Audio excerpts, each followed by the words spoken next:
Gooseberries by Anton Chekhov. The following presentation is going to provide a summarical overview of the short story Gooseberries by the great Russian writer Anton Chekhov.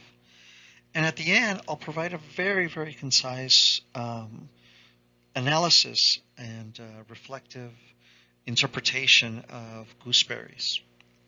So let's begin. So Gooseberries was written by a gentleman who's considered one of the greatest writers in the world of all time.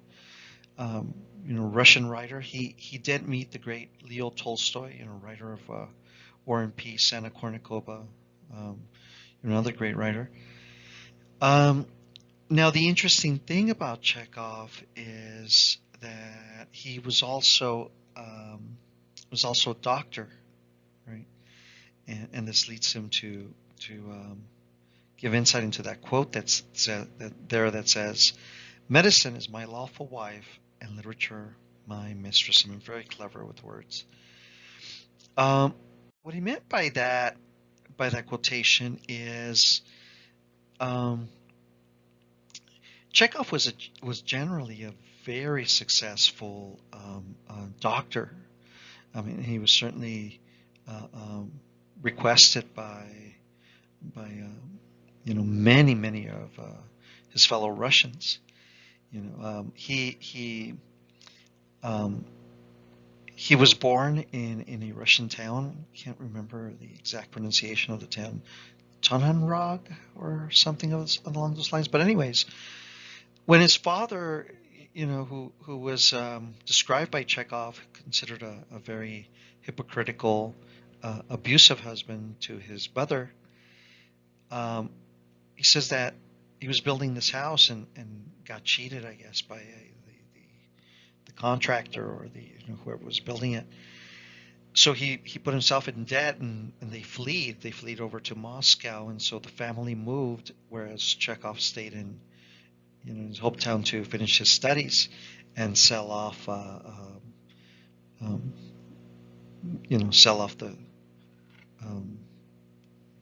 I think it was a property or whatever they had, anyways. So Chekhov, once he graduated, he went to Moscow. When he went to Moscow, he as a doctor, he had this these many Russians who attended to him. Well, it was through these experiences that he acquired a great deal of insight and motivation for his writing, right? Now, in the interest of time here, my interest is not to give you a background on Chekhov. I want to give you an insight about this information because it gives you a prompting as to some of his influences for his writing, so to speak. So let's take a look now. Let's observe the story of Gooseberries. I mean, so Gooseberries is I guess a fruit that's certainly not just Russia, so to speak, but it's very well known in Russia. And so let's take a look. It's interesting title of his short story. So the story goes that a gentleman by the name of Ivan Ivanik, and interestingly, he's a veterinary surgeon. I mean, aligning it in path with this idea of the medical field with Chekhov, and another gentleman by the name of Birkin. And so these two gentlemen, they're out amidst the fields and just out in the open, and they're just talking, right? They notice the haze of the sky. It's cloudy and probably insights into possible rain. When Ivanik, he's proposing to tell Birkin a story, right? Birkin says, "All right, you're going to tell me a story," and Ivanik begins, "Yes, I wanted to tell you about my brother." And right before he tells the story, it begins to pour. Right? The rain begins to pour down on both of them. So It's hard to tell a story, of course, when it's raining. So Birkin offers that they should go over to their friend Alokin's house that's close by. Um, and he's nearby in a town called Sofino, where he lived. Now, Aliokin is, he owns this, obviously, if he owns this land, he's a gentleman who's fairly well off. Well, as they're walking past a barn, amidst the pouring rain, so to speak, um, they noticed that one of the barns, one of the winnowing machine was working, and there is none other than their friend Aliokin, described as a man about 40, tall and stout, long hair, but he doesn't have the features of a working man. He's got more the features of a professor or a painter. And he, of course, he greets his friends, there's no detail about the intimacy of their relationship, right? How close do they know each other? We don't quite know. But the narrator, notices a chambermaid. They call her the pretty Pella. I'm not sure if I'm pronouncing it correctly. Forgive my pronunciation here, but the pretty Pelagueya. And this chambermaid, such a pretty woman that both her and Ivan Ivanek, they exchange glances. Right? I mean, there's an observation of this interesting chambermaid. Well, Alokin tells both Birkin and Ivanek, he says, "Look, guys, yeah, I'm happy to see you, but first, let me take a bath. So, would you like to come to the bathing shed?" And so they agree. They're gonna get new clothes, and as they're invited to the to the bathing shed, um, um, both Alukin and Birkin, they end their bath fairly, in good timing. And Ivanek, it's described by Chekhov that he indulges in this bathing process. He indulges and he's just loving it, right? The richness of the bath, so to speak. And so Birkin tells him, "All right, you've had enough, and come on over." So Ivanek, not on his own volition, right? He stops and he goes and gets dressed and he goes in. And he begins his story. So it's not just Alokin and Birkin who he begins telling his story to. Interestingly, it was just going to be Birkin, but now he's offering the story to Alokin. It's also everyone else, all the surrounding workers, aiding workers that are accompanied there in Alokin's farm, right? Well, he begins his story and he says, "Look," and it seems to be a story within a story, if we're thinking of a plot diagram, so to speak. But Ivanek says, "Look, it was two of us, two brothers. It was me, Ivan Ivanek, who went about, I went in to study as a veterinary surgeon, and my brother, Nikolai Ivanek, who 2 years younger than I, he went to the exchequer court, I guess a type of accounting responsibility for the state, so to speak."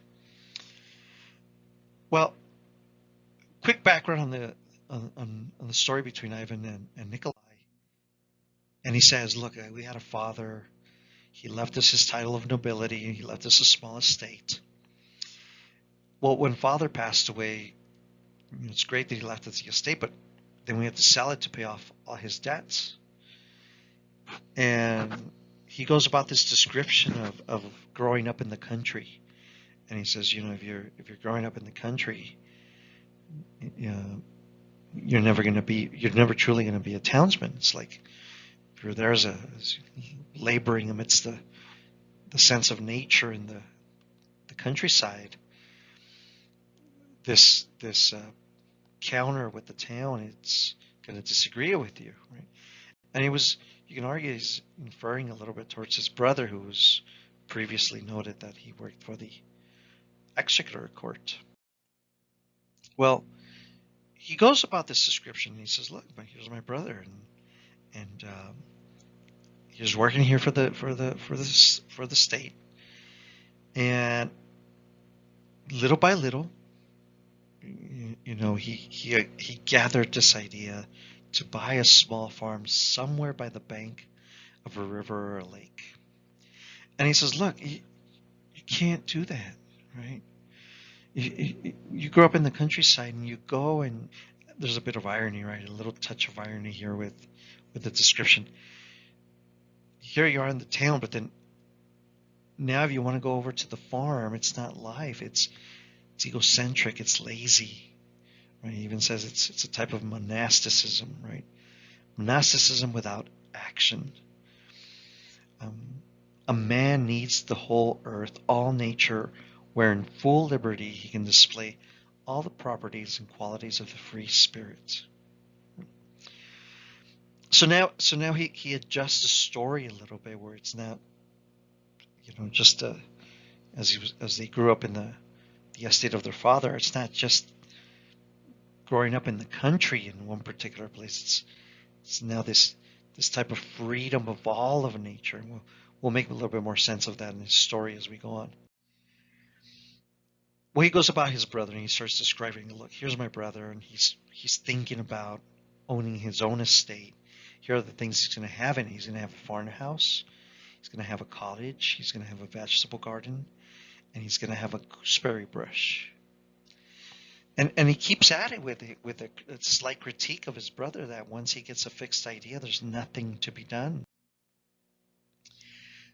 So he's at it, and he's adamant about owning this, so saving up his money, and then he marries an elderly, ugly widow. And so he says he's not marrying her out of sentiment. He's marrying her because she had money.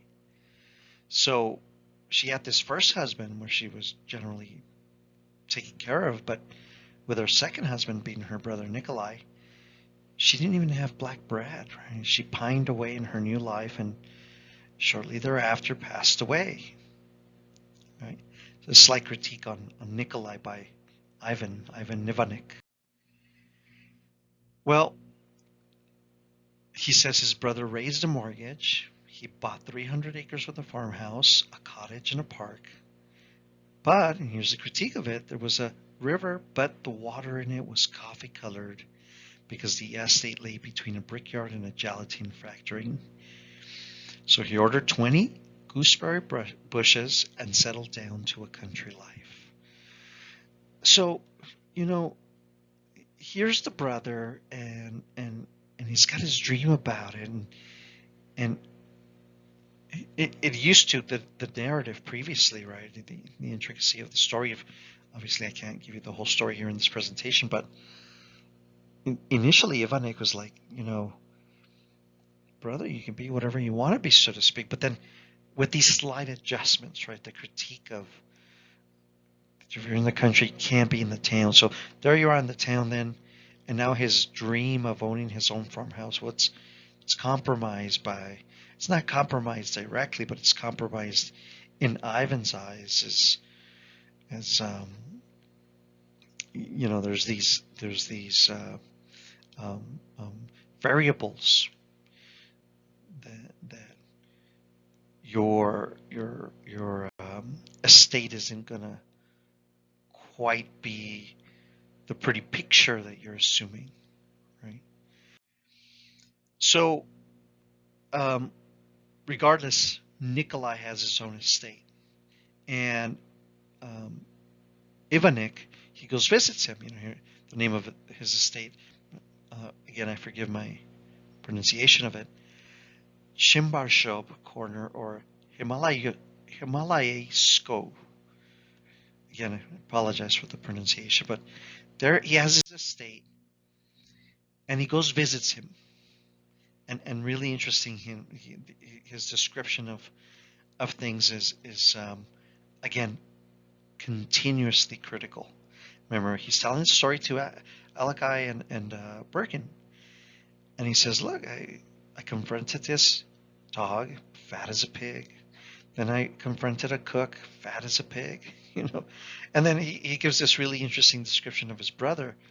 Went into my brother, found him sitting on his bed with his knees covered with a blanket. He looked old, stout, flabby. His cheeks, nose, and lips were pendulous, flabby, right? I half expected him to grunt like a pig. So it's interesting that he's using this constant repetition of pig, pig, pig, right? And in the analysis, we'll talk a little bit about um, why Ivanek might have been doing this. So they're happy to see each other. You know, here's the one slight non-critical reference of Ivan Ivanek to his brother Nikolai. We shed a tear of joy and also of sadness to think that we had once been young. So happy to see his brother. You know, certainly hands of time has gone by.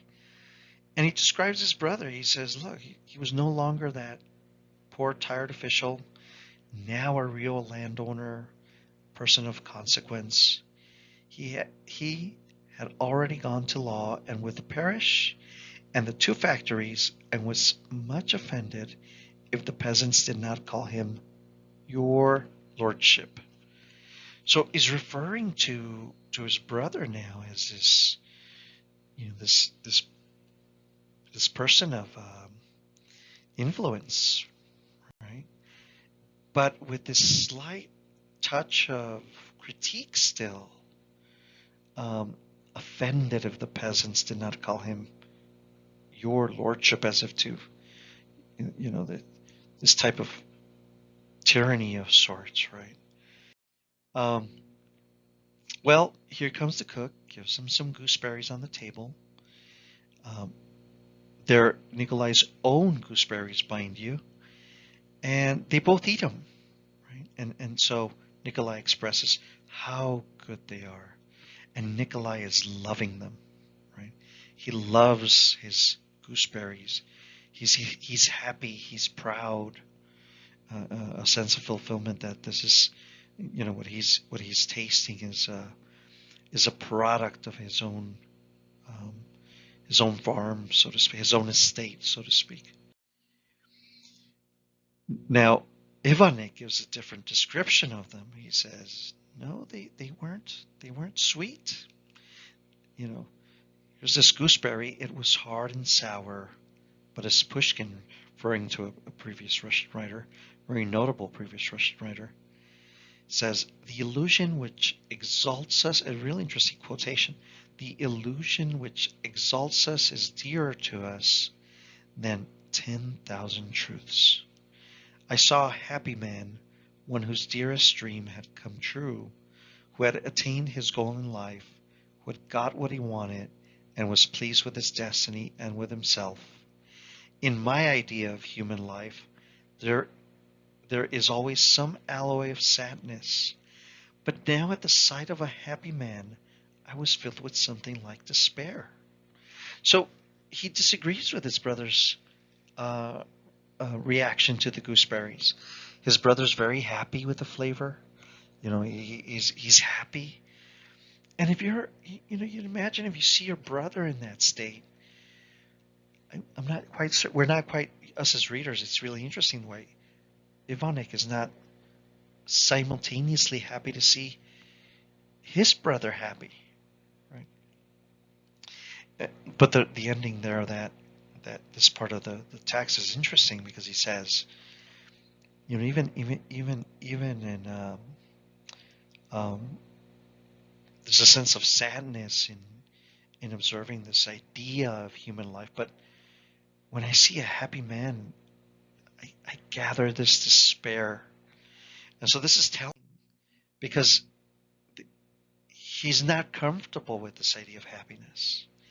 And he goes off to this description of why he's unhappy with this description. And he says, look, apparently a happy man only feels so because the unhappy bear their burden in silence, but for which happiness would be impossible.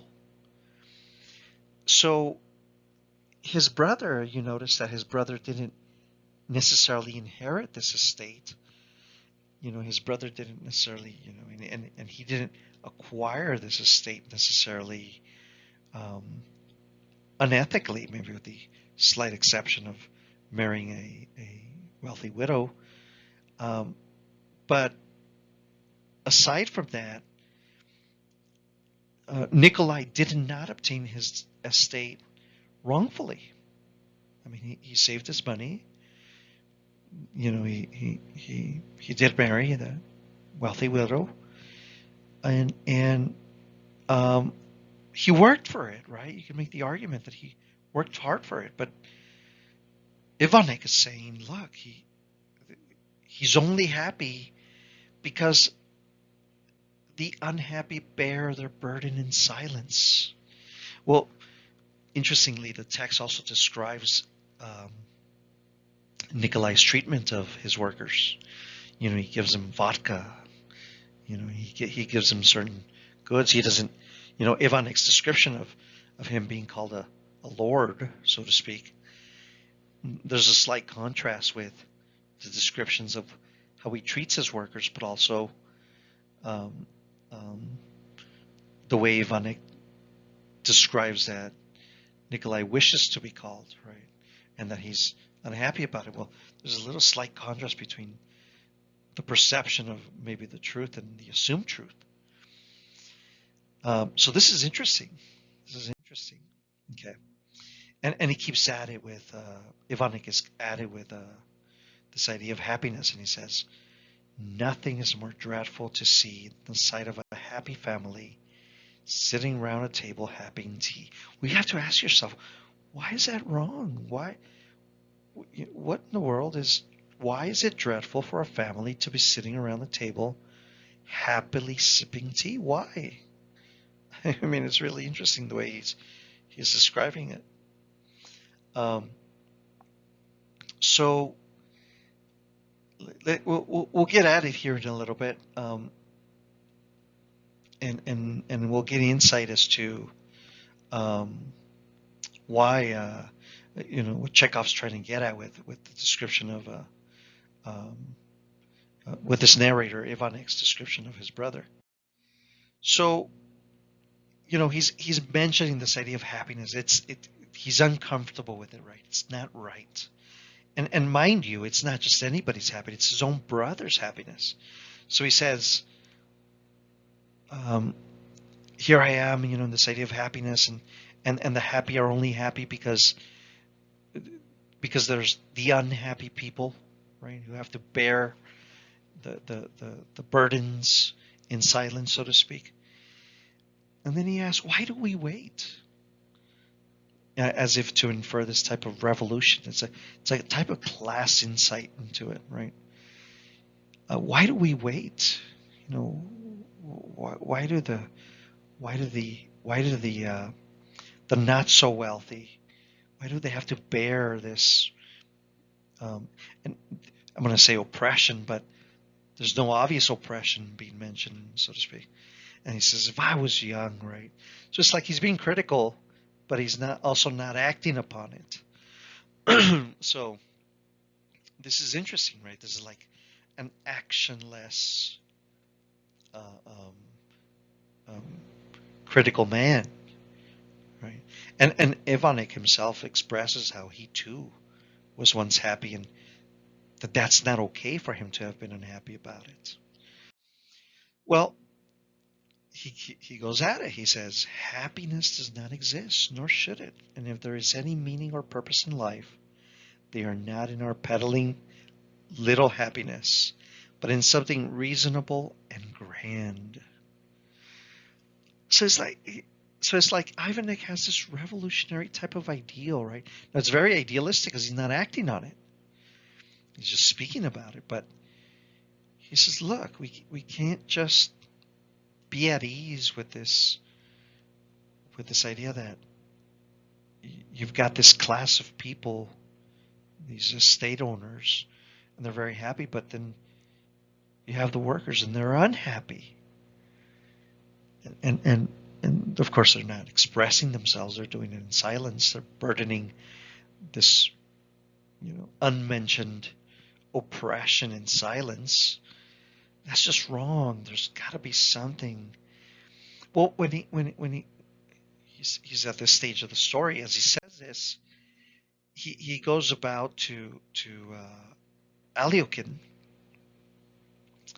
and and as he goes and he speaks with Aliukin, he tells him, look, you're this wealthy owner. Well, be a good man about it. It's okay. It's okay to, you know, yeah, you're a wealthy man, but do good, right? And Aliukin kind of just is, I guess, somewhat confused about the whole ordeal.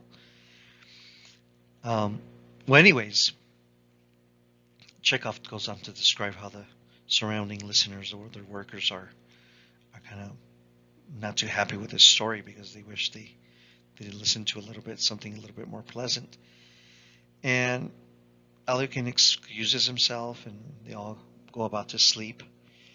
And the story simply ends. The rain beat against the windows all night long.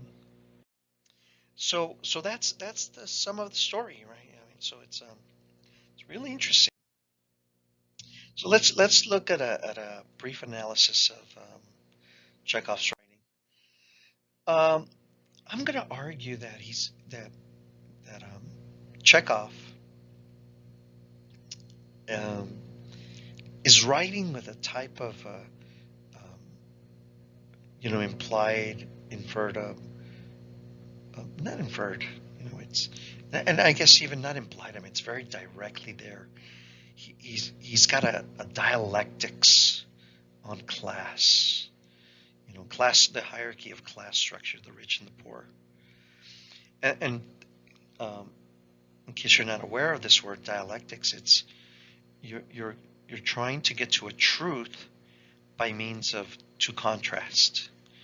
And so we very easily see these contrasts. Again, Chekhov demonstrates to us by means of class, right? This idea of the wealthy, the very wealthy, and the not so wealthy, and also this idea of acting and this idea of not acting. Well, there's the interpretation of this story. It's not easy because Chekhov seems to be painting two, gives us a coin with two paintings. He gives us a coin with two different faces, right? It's not the coin with the same face, but it's two coin with two very distinct faces. On one end is this idea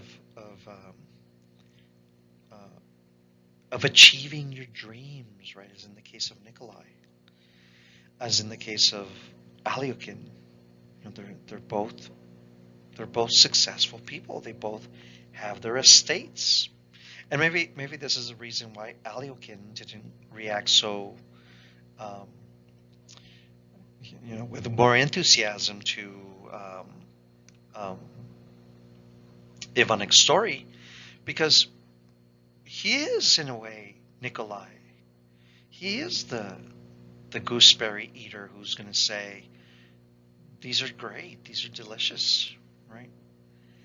And on the other side of the coin is maybe the perception of those who are not estate owners, in this case Ivanik, whose gooseberries are not going to be tasty, they're going to be bitter, right? And they should not be tasty. They should not apply happiness, because I guess if you apply happiness, you're kind of settling. And Ivanik seems to be saying, let's not settle. Let's not be comfortable in the matter. We've got to act, right? Why do we wait? We've got to do something about it. If you're happy, then you're not going to act, right? And if you're happy, you're going to be ignorant of the unhappy. But there's also a bit of irony in Chekhov's story. There's also a bit of irony in that, if you notice Nikolai, as you read the story, Nikolai treats his workers well. And that description of the way he treats his workers seems to be at odds with the perception that Ivanek is applying. Now, we might say, well, there's the fat dog, there's the fat cook, right? Maybe symbolic of, and I shouldn't say symbolic because Chekhov is a realist writer, so he's not trying to be figurative in the matter. But we could argue that the fat dog and the fat cook is probably an insight about maybe the privileged treatment that Nikolai has of his animal and has of his cook, so to speak, but also gives the workers vodka, right? Same thing with Alyoshin, the greeting friend. The workers seem to be treated well around him. They seem to be happy. So does the message seem to be that if one is indeed unhappy, that's not necessarily okay just to be unhappy, but you shouldn't be unhappy without a sense of agency? Meaning, okay, you're unhappy, but you're not doing anything about it. So what's the spiel on this, right? What's to be considered here in the matter? So he gives it. You see the dialectics on class that he's given. He's given these opposites about happiness and maybe, shall we call it, conformity that leads to inaction. And the idea is that if you're unhappy, then you're not going to be conformist and you aren't going to act. Or is it also a story about perception? Right? After all, what's wrong with achieving one's dream of owning one's estate? Why is that such a bad, terrible thing? Can't I also achieve my dream? Isn't there a sense of action in that sense? Right? And maybe that this perception is a sense of jealousy, perhaps, by Ivanek. Maybe not. I mean, it's just a couple of considerations I think we should consider when reading Chekhov's story. It's a beautiful story. It's a beautiful story in the sense that it's very realistic. You get a sense of a display of cultural life in Russia. But it's also interesting because at the end it's reflective of this dialectics on class. I mean, it's really interesting. Okay. Well, I hope this helps you. The story, of course, can be found in the Norton Introduction to Literature by Callie Mays, shorter 13th edition. And I hope this interpretation helps you. And thank you. Thank you for listening.